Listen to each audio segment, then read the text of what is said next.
Hi friends, నా పేరు సుమంత్. మీరు చూస్తున్నది గురుటమ్ యూట్యూబ్ ఛానల్. మన సబ్స్క్రైబర్లు ఒకరైన సాయి కుమార్ అనే వ్యక్తి ఒక కామెంట్ పెట్టాడు. ఆ కామెంట్ ఏంటంటే Fleming's left hand rule and right hand rule గురించి చెప్పండి బ్రో అని చెప్పి. సో కాబట్టి తన కోసం అని చెప్పి ఈ వీడియో చేస్తున్నా. So first of all Fleming's left hand rule and right hand rule అంటే ఏంటో తెలుసుకుందాం. ఫ్లెమింగ్స్ అనే వ్యక్తి ఒక సైంటిస్ట్ ఫ్రెండ్స్. అతనే ఈ ప్రపోజల్ చెప్పాడు first. Fleming's right hand rule. So కాబట్టి అతని పేరే పెట్టారు ఫ్లెమింగ్స్ రైట్ హ్యాండ్ రూల్ ఒకటి,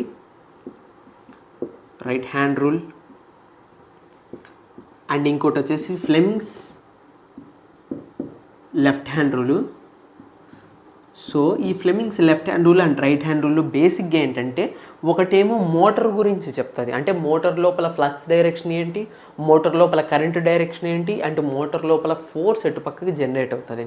సేమ్ యాజ్ ఇట్ ఈస్గా జనరేటర్లో కూడా అసలు జనరేటర్లో ఫ్లక్స్ డైరెక్షన్ ఎటు పక్కకు ఉంటుంది, ఫోర్స్ డైరెక్షన్ ఎటు పక్క ఫోర్స్ అంటే ఇన్ ద సెన్స్ ఎటు పక్కకి రొటేట్ అవుతుంది అండ్ ఇంకోటి ఏంటంటే ఎటు పక్కకి ఇండ్యూస్ అవుతుంది అని చెప్పి చెప్తారు.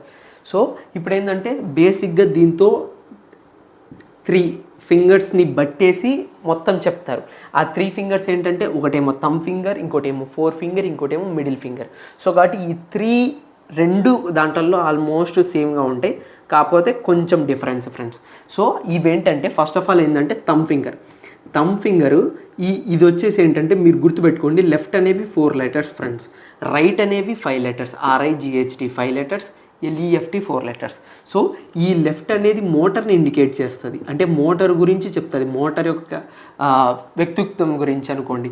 లేకపోతే ఇది వచ్చేసి జనరేటర్ గురించి, రైట్ హ్యాండ్ రూల్ వచ్చేసి జనరేటర్. సో జనరేటర్ ఫ్రెండ్స్, ఇది గుర్తుపెట్టుకోండి. దాని తర్వాత చెప్తా.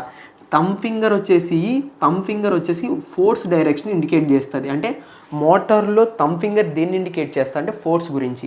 And four finger next 4 finger వచ్చేసి నాకు దేన్ని ఇండికేట్ చేస్తుంది అంటే magnetic flux direction. Magnetic flux అంటే ఫ్లక్స్ ఎటుపక్క నుంచి ఎటుపక్కకి జనరేట్ అవుతుంది. దాని తర్వాత మిడిల్ ఫింగర్ వచ్చేసి నాకు మోటార్లో కరెంటు ఫ్లోని, అంటే ఎటుపక్క నుంచి కరెంట్ ఇస్తున్నాము అది ఎటుపక్క నుంచి ఎటుపక్కకి ఫ్లో అవుతుంది అని చెప్పి చెప్తుంది. ఆల్మోస్ట్ సేమ్ ఫ్రెండ్స్, కాకపోతే కొంచెం డిఫరెన్స్ ఏంటంటే థంబ్ ఫింగర్ వచ్చేసి మోషన్ ఆఫ్ కండక్టర్స్ అంటే ఎటుపక్కకి ఆ కండక్టర్స్ అనేవి రొటేట్ అవుతుంది, అంటే మెకానికల్గా ఏదో క్లాక్ వైజ్ తిరుగుతుందా లేకపోతే యాంటీ క్లాక్ వైజ్ డైరెక్షన్ తిరుగుతుందా అని చెప్తుంది. నెక్స్ట్ 4 ఫింగర్ వచ్చేసి ఆల్మోస్ట్ సేమ్ మ్యాగ్నెటిక్ ఫ్లక్స్ డైరెక్షనే చూపిస్తుంది ఫ్రెండ్స్, మ్యాగ్నెటిక్ ఫ్లక్స్. దాని తర్వాత మిడిల్ ఫింగర్ ఇండ్యూస్డ్ EMF, అంటే సింపుల్ చెప్పాలంటే current is nothing but EMF, అంటే ఎటుపక్కకి నుంచి ఎటుపక్కకి ఇండ్యూస్ అవుతుంది అని చెప్పి కరెంటు గురించి చెప్తుంది. కాకపోతే ఏంటంటే ఫ్రెండ్స్ ఇది రైట్ హ్యాండ్ రూల్. అంటే జనరేటర్ని ఏం చెప్తా అంటే రైట్ హ్యాండ్తోనే చూపిస్తాము, ఈ మోటార్ గురించి చెప్పాలంటే లెఫ్ట్ హ్యాండ్తోనే ఇండికేషన్ చేయాలి. సో ఫస్ట్ ఆఫ్ ఆల్ ఏంటంటే ఈ రైట్ హ్యాండ్ లెఫ్ట్ హ్యాండ్ గురించి తెలుసుకుందాం. సో ఫర్ ఎగ్జాంపుల్ నేను ఫస్ట్ జనరేటర్ గురించి చెప్తాను. జనరేటర్ ఏంటంటే ఫ్రెండ్స్ బేసిక్గా 3 కాన్సెప్ట్స్. సో ఫస్ట్ వచ్చేసి థంబ్ దేన్ని ఇండికేట్ చేస్తుంది, మోషన్ ఆఫ్ కండక్టర్స్, ఎటుపక్కకి రొటేట్ అవుతుంది. సో కాబట్టి థంబ్ ఫింగర్ అంటే motion of conductors. Next 4 finger అంటే మ్యాగ్నెటిక్ ఫ్లక్స్ డైరెక్షన్. దాని తర్వాత మిడిల్ ఫింగర్ ఏంటంటే కరెంట్ ఫ్లో. ఫర్ ఎగ్జాంపుల్ మీరు కనుక చూస్తే బాగా ఒక్కొక్క దానికి 90 డిగ్రీస్ యాంగిల్ ఉంది. అంటే ఇన్ ద సెన్స్ మీనింగ్ ఏంటంటే చూడండి, దీనికి 90 డిగ్రీస్, దాని తర్వాత దీనికి 90 డిగ్రీస్, దాని తర్వాత ఇట్లా మీరు కనుక చూస్తే దీనికి కూడా 90 డిగ్రీసే. చూడండి ఫ్రెండ్స్, మ్యూచువల్లీ పర్పెండిక్యులర్ అని చెప్తాం. మ్యూచువల్లీ పర్పెండిక్యులర్ అంటే ఇన్ ద సెన్స్ మీనింగ్ ఏంట్రా అంటే ఒక్కొక్క దానికి 90 డిగ్రీస్ యాంగిల్తో ఉంటుంది అని చెప్పడం. సో ఇప్పుడు జనరేటర్ మీరు చూస్తే ఇప్పుడు ఫ్లక్స్ డైరెక్షన్ ఇటు పక్కకు ఉంటే కండక్టర్స్ యొక్క ఫర్ ఎగ్జాంపుల్ చూడండి, ఫ్లక్స్ డైరెక్షన్ ఈ పక్కకు ఉంటే అంటే ఏది రైట్ సైడ్ నుంచి లెఫ్ట్ సైడ్కి ఉంటే అంటే ఇటు పక్కకి చూపిస్తూ ఉంటే దాని తర్వాత నా ఫోర్స్ డైరెక్షన్ ఎటు పక్కకు అంటే ఇటు పక్కకి, అంటే క్లాక్ వైజ్ డైరెక్షన్ తిరుగుతుంది, అంటే ఇలా తిరుగుతున్నట్టు. అంటే థంబ్ ఫింగర్ ఎట్లా చూపిస్తుంది, నాకు ఇలా చూపిస్తుంది. సో కాబట్టి నాకు లెఫ్ట్ సైడ్ నుంచి రైట్ సైడ్కి తిరుగుతుంది, ఇలా అంటే క్లాక్ వైజ్ డైరెక్షన్లో తిరుగుతున్నట్టు. దాని తర్వాత కరెంట్ డైరెక్షన్ ఎటుపక్కకు ఉంది, బాటమ్ సైడ్ ఉంది. బాటమ్ సైడ్ అంటే మీనింగ్ ఏంటంటే కరెంట్ ఎటుపక్కకి, top to bottom current induce అవుతుంది అని చెప్పడం ఫ్రెండ్స్. సో ఇది right hand rule. And then ఇప్పుడు ఏంటంటే లెఫ్ట్ హ్యాండ్ రూల్కి వెళ్ళిపోదాం. సో ఫ్రెండ్స్ ఇప్పుడు ఏంటంటే ఫ్లెమింగ్స్ రైట్ హ్యాండ్ రూల్ అయిపోయింది, ఫ్లెమింగ్స్ లెఫ్ట్ హ్యాండ్ రూల్కి వచ్చేద్దాం. ఫ్లెమింగ్స్ లెఫ్ట్ హ్యాండ్ రూల్ ఏం చెప్తుంది అంటే బేసిక్గా 3 సేమ్ దీనిలాగే. థంబ్ ఫింగర్ ఏంటంటే ఫోర్స్ డైరెక్షన్, అంటే ఏంటంటే ఆ మోటార్ యొక్క ఫోర్స్ ఎటు పక్కకు ఉందని చెప్పి చూపిస్తుంది. సో కాబట్టి ఇది థంబ్ ఫింగర్ చూపిస్తుంది. ఫోర్స్ డైరెక్షన్ కానీ ఇటు పక్కకు ఉంటే అది ఏమని, దాని మీనింగ్ ఏంటంటే ఏదర్ క్లాక్ వైజా లేకపోతే యాంటీ క్లాక్ వైజా. ఫర్ ఎగ్జాంపుల్ ఏంటంటే 2 డిఫరెన్స్ చెప్తాను మీకు. సీలింగ్ ఫ్యాన్స్, గోడకి తగిలించినటువంటి సీలింగ్ ఫ్యాన్స్ ఏవైతే ఉంటాయో అవి యాంటీ క్లాక్ వైజ్ డైరెక్షన్లో రొటేట్ అవుతుంటాయి.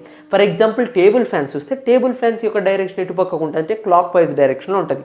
మీరు కావాలంటే చెక్ చేసుకోండి. దాని తర్వాత ఇది 4 ఫింగర్. 4 ఫింగర్ ఏంటంటే magnetic flux direction either left to right ఉందా లేకపోతే రైట్ టు లెఫ్ట్ ఉందా, ఎలా అయినా కావచ్చు. దాని తర్వాత మిడిల్ ఫింగర్ ఏంటంటే కరెంట్ ఫ్లో. కరెంట్ ఫ్లో అంటే మీనింగ్ ఏంటంటే టాప్ టు బాటమ్ ఉందా, అంటే ఇలా ఉందా లేకపోతే బాటమ్ టు టాప్ ఉందా, ఇలా ఉందా. ఎందుకంటే కరెంటు ఫ్లోని బట్టే magnetic flux direction and force డైరెక్షన్లు కూడా డిపెండ్ అయి ఉంటాయి ఫ్రెండ్స్ ఈ యొక్క లెఫ్ట్ హ్యాండ్ రూల్లో. ఎందుకంటే ఫర్ ఎగ్జాంపుల్ చూసుకోండి, ఇప్పుడు ఇది కూడా ఏంటి మ్యూచువల్లీ పర్పెండిక్యులర్ ఉంటుంది. మ్యూచువల్లీ పర్పెండిక్యులర్ అంటే దీనికి 90, దీనికి 90, దీనికి కూడా 90 degrees. సో కాబట్టి కరెంట్ డైరెక్షన్ ఇటు పక్కకు ఉంది అంటే టాప్ టు బాటమ్ ఉంది. సో కాబట్టి ఫ్లక్స్ డైరెక్షన్ ఎటు పక్కకు ఉంది, ఇటు పక్కకు ఉంది. మ్యాగ్నెటిక్ ఫ్లక్స్ డైరెక్షన్ అంటే మీనింగ్ ఏంటి, లెఫ్ట్ నుంచి రైట్కి. సో దాని తర్వాత ఫోర్స్ డైరెక్షన్ మీనింగ్ ఏంటంటే నాకు ఇలా ఉంది అంటే ఆ యొక్క మోటార్ అనేది యాంటీ క్లాక్ వైజ్ డైరెక్షన్లో తిరుగుతుంది. ఫర్ ఎగ్జాంపుల్ నాకు ఇలా ఉంటే, ఇప్పుడు ఫర్ ఎగ్జాంపుల్ ఇలా ఉంది అనుకోండి, ఇలా ఉంది, అప్పుడు నాకేంది ఫ్లక్స్ డైరెక్షన్ అనేది లెఫ్ట్ నుంచి రైట్కి ఉంది. ఇప్పుడు కరెంట్ డైరెక్షన్ కిందికి ఉంది అంటే టాప్ నుంచి బాటమ్కి ఉంది. ఫోర్స్ డైరెక్షన్ ఏముంది, ఇలా ఉంది అంటే ఇప్పుడు మీనింగ్ ఏంది, అది ఇలా తిరుగుతుంది. సో బేస్డ్ అపాన్ మీరు ఎలా పెడితే దానికి తగ్గట్టు అది అలా తిరుగుతుంది ఫ్రెండ్స్. సో ఫ్రెండ్స్ ఇప్పుడు ఏంటంటే ముందుసారి నేను ఇలా పెట్టినప్పుడు డైరెక్షన్ అనేది ఇలా తిరుగుతుంది అంటే మీనింగ్ ఏంటంటే ఇలా యాంటీ క్లాక్ వైజ్ డైరెక్షన్. నేను ఫర్ ఎగ్జాంపుల్ ఇప్పుడు డైరెక్షన్ అనేది ఇలా పెట్టాను, అప్పుడు ఇలా తిరుగుతుంది అంటే మీనింగ్ ఏంటంటే ముందుసారి ఇలా తిరిగింది, నెక్స్ట్ ఇప్పుడు ఇలా తిరుగుతుంది. సో కాబట్టి based up on current flow, ఎందుకంటే మోటార్కి మనం ఇచ్చేది కరెంటే కాబట్టి బేస్డ్ అప్ ఆన్ కరెంటు ఫ్లోకి తగ్గట్టు ఆ యొక్క ఫ్లక్స్ ప్రొడక్షన్ జరుగుతుంది. సో ముందుసారి ఫ్లక్స్ అనేది లెఫ్ట్ టు రైట్ వెళ్తే ఇప్పుడు రైట్ నుంచి లెఫ్ట్కి. సో కాబట్టి ఆ ఫ్లక్స్ డైరెక్షన్లో చేంజ్ అయినప్పుడే నీకు నార్త్ పోలు లేకపోతే సౌత్ పోలు డిపెండెన్స్ అయ్యేది. సో కాబట్టి ఇది దీనికి కూడా ఏంటంటే మ్యూచువల్లీ పర్పెండిక్యులర్, ఒకదానికి ఇంకొక దానికి 90 degrees డిఫరెన్స్తో ఉంటుంది. 90 degrees డిఫరెన్స్. ఇప్పుడు ఏంటంటే ఇప్పుడు అట్ లాస్ట్ పాయింట్ చాలామంది కన్ఫ్యూజ్ అయ్యేది ఏంటంటే జనరేటర్కి మోటార్కి డిఫరెన్స్ ఏంటంటే అంటే ఏ రూల్ గుర్తుపెట్టుకోవాలి అన్నది కొంతమందికి డౌట్ ఉంటుంది బేసిక్గా. అంటే ఏంటంటే ఫ్లెమింగ్స్ లెఫ్ట్ హ్యాండ్ రూల్ జనరేటర్కా లేకపోతే మోటార్కా లేకపోతే దేనికి, రైట్ హ్యాండ్ రూల్ జనరేటర్కా మోటార్కా అనేది చాలామంది కన్ఫ్యూజ్ అవుతుంటారు. సో నేను స్టార్టింగ్లో చెప్పింది ఏంటంటే లెఫ్ట్ హ్యాండ్ రూల్ దేనికి గుర్తుపెట్టుకున్న 4 letters, right hand rule right వచ్చేసి 5 letters. మీరు కన్నా చూస్తే జనరేటర్ 1 2 3 4 5 6 7 8 9 అంటే 9 letters ఉన్నాయి జనరేటర్లు. అండ్ లెఫ్ట్లో మోటార్ ఉంది, లెఫ్ట్ హ్యాండ్ రూల్లో మోటార్ 1 2 3 4 5. సో కాబట్టి 5 letters ఉన్నాయి. అంటే నా యొక్క మీనింగ్ ఏంటంటే లెస్సర్ వాల్యూకి లెస్సర్ వాల్యూ, బిగ్గర్ వాల్యూకి బిగ్గర్ వాల్యూ. అంటే రైట్ అనేది లెఫ్ట్ కంటే పెద్దది. సో జనరేటర్ అనేది ఏది మోటార్ కంటే పెద్ద వాల్యూ క్యాలిక్యులేషన్లో నేను చెప్పేది 5 9 ఈ 2 పెద్దవే, 4 5 ఈ 2 చిన్నవి. సో కాబట్టి ఈ విధంగా కూడా గుర్తుపెట్టుకోవచ్చు. ఇంకొకటి ఏంటంటే రైట్ హ్యాండ్ రూల్ ఏదైతే ఉందో క్యాపిటల్ ఆర్ ఉందో జనరేటర్కి లాస్ట్లో ఆర్ వస్తుంది. కొంతమందికి ఏంటంటే మోటార్లో కూడా ఆర్ వచ్చింది కదా అని గుర్తుపెట్టుకోవచ్చు. కాకపోతే ఏంటంటే జనరేటర్ అనేది కొంచెం పెద్ద వర్డ్.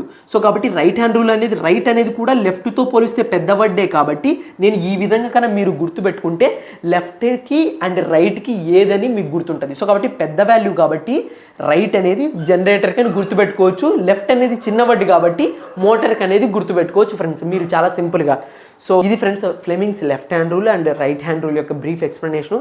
సో కాబట్టి వీడియోలో డౌట్స్ ఉంటే కింద కామెంట్ సెక్షన్లో కామెంట్ పెట్టండి. మీరు కనుక నాకు డైరెక్ట్గా ఇంటరాక్ట్ అవ్వాలంటే నాతో ఇన్స్టాగ్రామ్లోకి వెళ్ళి gurutam912 అని చెప్పి టైప్ చేయండి, నాకు ఇన్స్టా ఐడి వస్తుంది, దాంట్లో మీరు మెసేజ్ చేయండి, మీకు డౌట్స్ ఉంటే క్లారిఫై చేస్తాను. సో కాబట్టి వీడియోలో డౌట్స్ ఉంటే కింద కామెంట్ సెక్షన్లో కామెంట్ చేయండి. వీడియో కనుక నచ్చితే లైక్ చేయండి, షేర్ చేయండి, సబ్స్క్రైబ్ చేయండి. నా యొక్క వీడియోస్ కనుక మీకు రావాలంటే పక్కనే ఉన్నటువంటి బెల్ ఐకాన్ని క్లిక్ చేయండి. Thank you friends, thank you for watching.